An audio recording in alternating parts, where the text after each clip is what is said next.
میرے نادان مخالفوں کو خدا روز بروز انواع و اقسام کے نشانات دکھلانے سے ذلیل کرتا جاتا ہے، اور میں اسی کی قسم کھا کر کہتا ہوں کہ جیسا کہ اس نے ابراہیم سے مخاطبہ کیا اور پھر اسحاق سے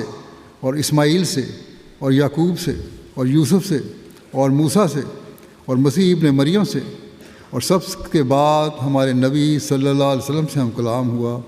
کہ آپ پر سب سے زیادہ روشن اور پاک وحی نازل کی، ایسا ہی اس نے مجھے بھی اپنے مکالمہ مخاطبہ کا شرف بخشا، مگر یہ شرف مجھے محض حضرت صلی اللہ علیہ وسلم کی پیروی سے حاصل ہوا۔ اگر میں حضرت صلی اللہ علیہ وسلم کی امت سے نہ ہوتا اور آپ کی پیروی نہ کرتا، تو اگر دنیا کے تمام پہاڑوں کے برابر بھی میرے اعمال ہوتے تو پھر بھی میں کبھی اس شرف مکالمہ مخاطبہ ہرگز نہ پاتا، کیونکہ اب بجز محمدی نبوت کے سب نبوتیں بند ہیں۔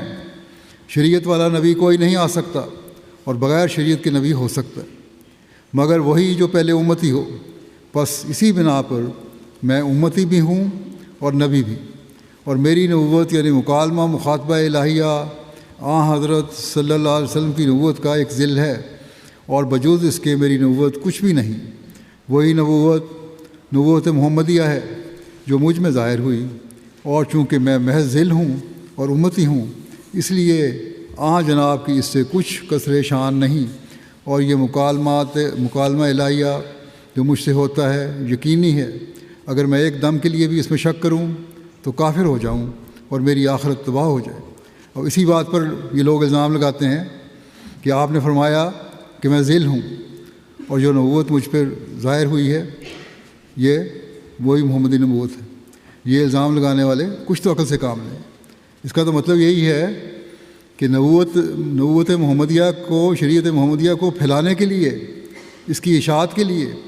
آپ کو اللہ تعالیٰ نے بھیجا ہے اپنے وعدے کے مطابق، اور وہی شریعت اس زمانے میں حضرت صلی اللہ علیہ وسلم کی جو لائی ہوئی شریعت تھی، اس کو مسیح موعود کے ذریعے سے پھیلانے کا اللہ تعالیٰ نے سامان فرمایا ہے۔ اشاعت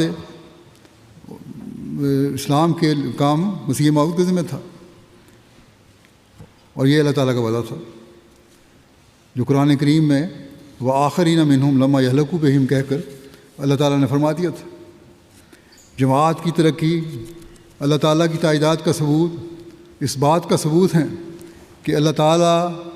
مسیح موعود کے دعوے کی نہ صرف تائید فرما رہا ہے بلکہ آپ کی مدد فرما رہا ہے، اور خود اس نے اس جماعت کو سنبھالا ہوا ہے، ورنہ مخالفین جس زور سے اس جماعت کو تباہ کرنے پر تلے ہوئے ہیں وہ کب کا اس کو تباہ کر چکے ہوتے ہیں۔